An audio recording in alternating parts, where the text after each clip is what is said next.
दोस्तों नमस्कार। मैं हूँ एक लेखक। मेरी किताबें हैं जिसमें है लेमेंट ऑफ सिंजार भाई विजय कुमार पाल। दूसरी किताब है ब्लेंडर ऑफ ब्लेस्फेमी। तीसरी किताब है डिस्क्रिमिनेटेड हिंदूज। चौथी किताब है इन्वेडर्स एंड इनफैक्ट्स। पांचवी किताब है पैरानोइया ऑफ कट्स। छठी किताब है विनेमस फैंक्स ऑफ कोबरा। सातवीं किताब है black dots of terrorism by Vijay Kumar Pal. आठवीं किताब है जौहर भाई विजय कुमार पाल। नौवीं किताब है ब्लेंडर ऑफ ब्लेस्फेमी भाई विजय कुमार पाल। 10वीं किताब है लेमेंट ऑफ सिंजार भाई विजय कुमार पाल। तो दोस्तों ये मेरी किताबें हैं जो इस्लाम की पृष्ठभूमि को बताती हैं कि किस तरह इस्लाम एक गुंडागर्दी है गैर मुस्लिमों के खिलाफ। और अभी भी जो अफ़गानिस्तान के विदेश मंत्री आमिर खान मुत्तकी आए हुए हैं वो उसी अहमद साहब अब्दाली की औलाद है, उन्हीं के वंशज है जो कि लुटेरा था। और आज हम इस लुटेरे का इतना इस्तेमाल कर रहे हैं। देवबंद में जाने की आज्ञा दे दी योगी जी ने उसको। होना तो यही चाहिए था इन अफ़गानी लुटेरों का, चाहे वो अफ़गानिस्तान का विदेश मंत्री हो। ये वही लोग हैं जिन्होंने हमारे पाकिस्तान के जो मुस्लिम कन्वर्टेड हो गए हैं वो भी हिंदू ही थे और हम भी हिंदू ही थे और हैं अभी। तो उनकी बहनों दी बेटियों की इज्जत लूटी और अफ़गानिस्तान लुटेरों ने लाहौर को लूटा। महमूद गजनवी ने लाहौर को जलाया, महमूद गजनवी ने लूटा। तो ये लुटेरे का वंशज का एक औलाद आज आमिर खान मुत्तकी जो कि अफ़गानिस्तान का विदेश मंत्री भारत आया है। और मज़े की बात ये मौलाना है, वहाँ जाकर ये हदीस पढ़ा रहा था। मैं पूछता हूँ वो भी हदीस पढ़ा देता जिसमें मोहम्मद के दामाद हज़रत अली ने 2 यहूदियों को ज़िंदा जला दिया था जिन्होंने इस्लाम कबूल करने के बाद इस्लाम को छोड़ दिया था। वो भी हदीस पढ़ा देता कि मोहम्मद ने 6 साल की आयशा बिन अबू बकर जो इनका पहला खलीफा अबू बकर था उसकी लड़की से शादी की। 9 साल की उम्र में उसके साथ इंटरकोर्स किया, मुशावरत की। जब ये खुद 54 साल का था, 18 साल की उम्र में वो विधवा हो गई और ये दुनिया छोड़कर चले गए। हदीस में ये भी पढ़ा देता कि मोहम्मद काफ़िले लूटा करते थे। कई बार अपने चचेरे भाई अबू सुफियान के काफ़िले लूटने की कोशिश की। जब नहीं लूट पाए तो जंग बदर हुई जंग बदर हुई। वो बेचारे लड़ने ही नहीं आए थे मक्का के लोग। वो तो पता लगा कि ये मोहम्मद सबके काफ़िले लूट रहा है क्योंकि मदीना चला गया था और काफ़िलों का रूट वही था। वो लोग अपनी सेना इकट्ठी करके आए, इससे लड़ेंगे। लेकिन अबू सुफियान बहुत चालाक और समझदार व्यक्ति थे। वो दूसरे रास्ते, समुद्र के रास्ते आप नक्शा देखोगे तो मदीना पहुंच गए। लूट हुई नहीं। जब मक्का की फ़ौज ने सुना कि लूट नहीं हुई तो उन्होंने कहा इस मोहम्मद से हम नहीं लड़ेंगे। इसलिए उन्होंने कहा कि चलो पानी की तलाश करते हैं, खाना बनाएंगे। लेकिन पानी की तलाश में मोहम्मद के लुटेरे गिरोह के सदस्यों ने इनको पकड़ लिया और उनको बहुत यातनाएं दी। फिर उसके फलस्वरूप जंग हुई जिसमें अनफॉर्चुनेटली ये यहूदी हार गए और मोहम्मद के लुटेरों का गिरोह जीत गया जिसमें 313 मुसलमान थे। और ये तीरों की लड़ाई में जीत गए। लेकिन हर बार अल्लाह साथ नहीं देता है। दोस्तों जब मोहम्मद के दांत उहुद की लड़ाई में तोड़ दिए गए, सामने के 2 दांत मोहम्मद मुर्दों के बीच में छिप गया। और वहाँ पर जब अबू सुफियान ने बार बार आवाज़ लगाई तो इसने बोला जवाब मत दो। तो मोहम्मद के साथियों ने देखा कि 2 चमकीली आंखें, जो मोहम्मद को पहचान लिया कि वो मुर्दों के बीच में छिपा हुआ है। तो ये व्यक्ति ऐसा था कि खुद लड़ाई मोड़ लेता था। इसका मूल उद्देश्य ये था कि किसी तरह धन दौलत इकट्ठी की जाए और लोगों को बेवकूफ़ बनाता रहा कि ये धन दौलत क्या है, ये दुनिया क्या है, असली दुनिया तो मरने के बाद की है। यानी कि LIC की पॉलिसी तो गारंटी है कि LIC का पैसा मरने के बाद मिल जाएगा, जीते जी मिल जाएगा। लेकिन मोहम्मद की पॉलिसी की कोई गारंटी नहीं है। हाँ, मैं इसे मोहम्मद की पॉलिसी कहता हूँ, ये अल्लाह की पॉलिसी नहीं है। क्योंकि अल्लाह तो मोहम्मद ने ही बनाया है। क्योंकि अल्लाह अगर दुनिया को बनाने वाला होता तो क्या ऐसी आयत भेजता कि दुनिया चादर की तरह फैली हुई है और दुनिया स्थिर है और सूर्य उसके चारों तरफ घूमता है। इस तरह की उल्टी आयतें भेजता। यानी कि एक व्यक्ति जो लुटेरा था, जो काफ़िले लूटता था, जो लोगों को कत्ल करवाता रहा, उसके खिलाफ कोई दुनिया बोलने को तैयार नहीं है। ये कैसा? इवन अटल बिहारी वाजपेयी, बीजेपी के बहुत सारे नेता इस्लाम के खिलाफ बोलने को तैयार नहीं है, बड़े प्रखर वक्ता बनते हैं, पर सच्चाई कहने की इनकी हिम्मत नहीं है, सामने से नहीं बोल सकते। ये ऐसे धूर्त लोगों से क्या गैर मुस्लिम बचेंगे? ये आपको सोचने और समझने की ज़रूरत है। और ऐसे धूर्त लोग जब सांसद में चुनकर आएंगे, क्या वो आपका हिफाजत करेंगे, आपका दिफा करेंगे? और ये बात मैं भारत के में संदर्भ में नहीं कह रहा, ये बात दुनिया के राजनीतिकों के संदर्भ में कह रहा हूँ। इन्होंने जो इस्लामिक कंट्रियों से जा के लोगों को यूरोप में शरण दी, अरे कम से कम उनकी कुरान तो पढ़ लेते, कम से कम क्रूसेड जो ईसाइयों के हुए मुसलमानों से, वो तो देख लेते, कम से कम यही पढ़ लेते कि चैप्टर 8 अल-निसा की आयत नंबर 41 क्या कहती है कि जो मोहम्मद माल लूट कर लाएगा, जो उसके गुर के माल लूट कर लाएंगे, उसमें 5वां हिस्सा मोहम्मद का होगा, 5वां हिस्सा उन लोगों का होगा जो इसके साथ लूटने जाते थे। इसको तो पढ़ लेना था। आज कोई भी बुद्धिजीवी जो गैर मुस्लिम है कुरान पढ़ते नहीं।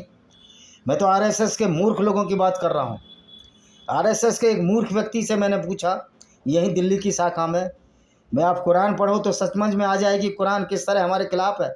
उसने बोल दिया हमें कुरान पढ़ने की क्या ज़रूरत है? तो नहीं है कुरान पढ़ने की ज़रूरत, तो मुसलमान तो वही करेगा जो कुरान कहती है, यानी आपको कत्ल करेगा।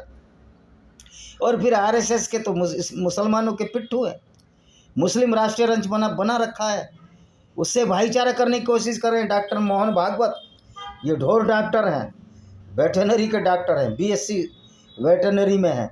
ये ढोर डॉक्टर को मालूम नहीं कि कुरान में क्या लिखा हुआ है मोहन भागवत जी को, कि कुरान तो साफ साफ कहती है किसी भी गैर मुस्लिम का मुस्लिम से भाईचारा हो ही नहीं सकता, क्योंकि ये कुरान में नापाक है, अपवित्र है, हलाल है। 5:33 यही कहती है गैर मुस्लिमों को कत्ल करो, उनके विपरीत दिशाओं में हाथ पैर काट दो, उनको देश निकाला दे दो। अब मुसलमान कहते हैं कि हमको मक्का से मोहम्मद को खदेड़ा गया था मदीना, तो जब मोहम्मद ने 10 साल इस्लाम का प्रचार मदीना में किया तो सिर्फ 10 व्यक्ति थे इसके साथ, 83 मैक्सिमम 83 व्यक्ति थे 10 साल के अंदर, सॉरी। तो अगर वो चाहते मदीना मक्का वाले, तो वहाँ तो यहूदी और ईसाइयों की भरमार थी, यहूदियों का बाहुल था, वो जब भी कत्ल कर देते। लेकिन उन्होंने कत्ल नहीं किया, उनमें बेगैरती नहीं थी, बेशर्मी नहीं थी, जैसे कि मोहम्मद में थी। जिस थाली में खाता है उसी में छेद किया, यही मुसलमान भी करते हैं, क्योंकि इस्लाम की सुन्नत शिक्षा ही ऐसी है।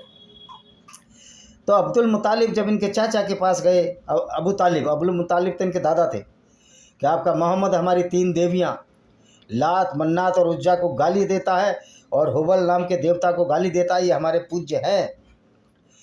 तो अबू तालिब ने कहा मेरा भतीजा मेरे कंट्रोल से बाहर है, मैं उसका कुछ नहीं कर सकता। झूठ बोलता था कि मक्का की यात्रा पर गया, मैं जेरूसलम में अल-अक्सा मस्जिद में नमाज़ पढ़ी, जो मस्जिद वहाँ बनी नहीं थी, वो मस्जिद तो मोहम्मद की मौत के बाद बनी। फिर उसने काबा में उसका दिल धोया गया, काबा के बाद ये मक्का में दिल धोया गया, मतलब बाईपास सर्जरी हुई, लेजरस्कोपिक सर्जरी हुई, जिसमें कोई टाँका नहीं लगा इसको, और ये जिंदा बच जाए। रोज आबे जमजम, जिस जमजम में औरतों के मासिक स्राव के कपड़े मरे हुए कुत्ते पड़े रहते थे, जहाँ से अब ये पानी लाते हैं मुसलमान, आबे जमजम, उस समय की हालत यही थी। उसमें इसका दिल धोया और इसका दिल साफ़ कर दिया। लेकिन इस पैगंबर को ही पता ही नहीं था कि दिल से तो कोई काम नहीं होता, ये काम तो दिमाग से होता है। तो मुसलमान दिल से सोचता ही नहीं है, दिमाग से सोचता ही नहीं है, और जब दिमाग से नहीं सोचता तो वो ऐसे पैगंबर को अपना मसीहा मान लेता है, अपना आइकॉन मान लेता है, जो एक लुटेरा था, काफले लूटता था, औरतों को बाज़ारों बेचता था, उनको लूट कर। मैं कहता हूँ मोहम्मद ने एक बार 700 से 900 यहूदी बनु कुरैज़ा कबीले को कत्ल किया, खुद वहाँ लड़ने गया, और उनकी औरतों को इसने आपस में बांट लिया, और कुछ जो बची उनको नजद के बाज़ारों में बेच दिया, कुछ को सेक्स स्लेव बना लिया, कुछ को वैश्यालयों में धकेल दिया। तो इस्लाम वो एक ऐसी चीज़ है जो वैश्यालयों की स्थापना की। इसी तरह से देवदासी प्रथा भी ख़त्म हुई, यद्यपि कोई वेदों का अंग नहीं था, लेकिन कुरान में तो गैर मुस्लिम औरत की कोई इज्जत नहीं है। यही वजह है कि जो अफ़गानिस्तान का ये विदेश मंत्री आया आमिर खान मुत्तकी, इसने बोल दिया हम महिला पत्रकारों से बात नहीं करेंगे, क्योंकि महिला पत्रकारों से तो आप बात नहीं करोगे, लेकिन आप उस बात को मत भूलिए कि आपका पैगंबर तो अपनी डॉटर इन लॉ यानी कि जो इसका दत्तक पुत्र था ज़ैद बिन हरित, उसकी पत्नी ज़ैनब बिन जैस जो कि मोहम्मद की चचेरी बहन थी, उसको अर्धनग्न अवस्था में देखा, बिना कुंडी खड़खड़ाए उसके घर में घुस गया, थी तो पुत्रवधू उस टाइम, और उसको नंगा देखकर इसका दिल आ गया, कामुकता जाग उठी और उससे शादी कर ली। और एक आयत भी उतार दी कि मोहम्मद का कोई बेटा नहीं है जो दत्तक पुत्र है, जब तक खून का रिश्ता नहीं है कोई मोहम्मद का बेटा नहीं है। तो ये है इस्लाम की शिक्षा। इसमें इस्लाम में इतनी बेशर्मी गिरती है कि वो काफिर कितना भी बड़ा अच्छा हो, कितना भी पूजा पाठ करता हो, कितना भी अच्छे काम करता हो, इस्लाम के अनुसार वो जहन्नुम नरक में जाएगा। ये अल्लाह एक नकली अल्लाह होता कौन है हमको जहन्नुम और जन्नत भेजने का? मुसलमानों को भी वायदा दिया है कि आप जन्नत में जाओगे, काफिरों को कत्ल करोगे, उनके औरतों को लूटोगे, उनके साथ बलात्कार करोगे और आप जन्नत में स्वर्ग में जाओगे। तो समझ सकते हो कि ये अल्लाह कुछ नहीं था, ये मोहम्मद का हल्ला है सारा। मोहम्मद ने ये आइडियोलॉजी लगाई जिसको कि हम इस्लाम के नाम से जानते हैं। चैप्टर 9 की 5 आयत यही कहती है कि गैर मुस्लिम को कत्ल करो, उनको जहाँ पाओ कत्ल करो। अगर वो इस्लाम कबूल कर लें और ज़कात दे दें जो चैरिटी होती है इस्लाम की, तब आप उनका मार्ग छोड़ दो। अल्लाह दयावान है। तो अल्लाह कब दयावान है? जब आप मुसलमान बन जाएं तब आप दयावान हैं, नहीं तो अल्लाह तो बिल्कुल उन्मादी है आपकी औरतों के साथ बलात्कार करने, उनको लुटवाने, उनको बाज़ारों में बेचने के लिए। क्योंकि उसने ऐसा ही पैगंबर भेजा जो काफिले लूटता था, औरतों को बाज़ारों में बेचता था, लोगों को कत्ल करता था, उनकी फसल लूट लेता था, नकदी लूट लेता था, घोड़े हथियार लूट लेता था। तो इस लुटेरे पैगंबर की विचारधारा को मानने वाला था अफगानिस्तान का एक लुटेरा अहमद साहब अब्दाली आया था, जिसने भारतीय नारियों के सोनीपत के रोडों पर खेतों में उनके साथ बलात्कार किया। वो हमारे सिख भाई जो हिंदुओं से निकले हुए हैं, इसमें किसी को बुरा लगे तो बुरा लगे, सच्चाई यही है, जो हिंदुओं से निकले हैं उन्होंने मराठा औरतों की असमत बचाई। लेकिन कुछ फिर भी कुछ औरतें, महमूद गजनवी और गोरी और ये नादिर शाह, जितने भी इस्लामी गुंडे थे वो ले गए और उनके साथ बलात्कार हुआ, उनको बाज़ारों में बेचा गया। फिर भी हिंदू का खून नहीं खालता। ये चंद्रशेखर रावण मुस्लिम और दलित गठजोड़ बना रहा है। मुस्लिम दलित गठजोड़ हो ही नहीं सकता, क्योंकि इस्लाम तो कहता है कोई भी गैर मुस्लिम हमारे लिए नजर से पोटी जितना गंदा है। चंद्रशेखर भी पोटी जितना गंदा है, काफिर है, वो भी वाजिब कत्ल है इस्लाम की नज़र में। मायावती भी वाजिब कत्ल है। और जो सेकुलर लीडर राम कुमार भाटी है, जो कहता है मुझे मोहम्मद का कैरेक्टर पसंद है, लुटेरे मोहम्मद का, वो भी वाजिब कत्ल है। ये बात इनकी समझ में क्यों नहीं आती? और हम इसी बात को समझाने की कोशिश कर रहे हैं। 5:33 कुरान की आयत यही कहती है कि गैर मुस्लिमों के हाथ पैर विपरीत दिशाओं में काट दिए जाएं। तो राम कुमार भाटी के भी हाथ पैर अगर इस्लामिक राज हो विपरीत दिशाओं में काट दिए जाएंगे और कोई सज़ा नहीं होगी। लेकिन एक वो मदन भैया है जो सर्टिफाइड गुंडा था, हम जिस कॉलेज में पढ़ते थे वहाँ ये पढ़ता था, लेकिन कभी तो आया नहीं, हमसे तो बड़ा है थोड़ा उम्र में, 10-12 साल। इसने पढ़ाई नहीं की, किडनैप करता था, अपराधी था, और आज एमएलए बन बैठा है। और फिर बाहुबली बोलता भाई तुम काहे के बाहे बोलियो, तुम तो नराधम नीच मूर्ख व्यक्ति हो, जो अच्छे लोग, जो गुर्जर में अच्छे लोग हैं, उनका मानसिक शोषण कर रहे हो, वोट ले रहे हो उनसे। तो मोहम्मद की विचारधारा भी इस तरह मुसलमानों का मानसिक शोषण कर रही है। और मुसलमान है कि अंधा हो रहा है, उसका ब्रेन वॉश हो चुका है, क्योंकि मुसलमान दिल से नहीं, दिमाग से नहीं, दिल से सोचता है। आज जो मुसलमान दिमाग से सोचते हैं वो इस्लाम छोड़ चुके हैं। भारत में 6% मुसलमान इस्लाम छोड़ चुके हैं। 1.2 करोड़ लोग ऐसे हैं जो इस्लाम को मानते ही नहीं और मेरी इन बातों से प्रभावित हैं। और जो कट्टरपंथी हैं वो कुछ भी बोले, वो तो लुटेरे को अपना पैगंबर मानते रहेंगे। तो उनका अल्टीमेट उपाय तो उनको एलिमिनेट ही करना होगा। ऐसे लोगों को जो इस्लामी गुंडागर्दी पूरी दुनिया में करेंगे, उनको तो एलिमिनेट ही करना होगा, जैसे गाजा में इजराइल ने किया।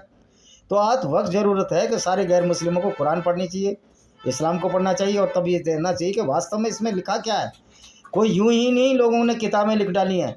महासे राजपाल ने रंगीला रसूल यूं ही नहीं लिख डाली, जॉन सीना ने अंडरस्टैंडिंग मोहम्मद यूं ही नहीं लिख डाली, और बहुत सारे लोग हैं जिन्होंने इस्लाम की पोल खोल कर रख दिया, पोल पट्टी खोल कर रख दी है। और उन लोगों को मैं धन्यवाद देना चाहूँगा जिन्होंने ये सर्टिफाइड साबित कर दिया है कि मोहम्मद एक सर्टिफाइड लुटेरा था, क्रिमिनल था, किलर था, रैपिस्ट था, जो छोटी औरतों से बच्चे शादी करने वाला एक पीडोफाइल था, एक मानसिक रोगी था। और मोहम्मद तो वैसे भी मेंटल था ही, उसको कोई आयत आती थी उसको टन टन घंटियाँ बजने लगती थी, मुंह से झाग निकलने लगते, ये इनकी हदीसों में है। तो दोस्तों आप समझ सकते हो कि अभी भी भारत के गैर मुस्लिम, पूरी दुनिया के गैर मुस्लिम अभी भी जाग नहीं रहे हैं, अभी भी नहीं जागेंगे तो आपकी आगे वाली नस्लें बर्बाद हो जाएंगी। Your next coming generation will be in distress if you will not fight against the Islamic Gunnism.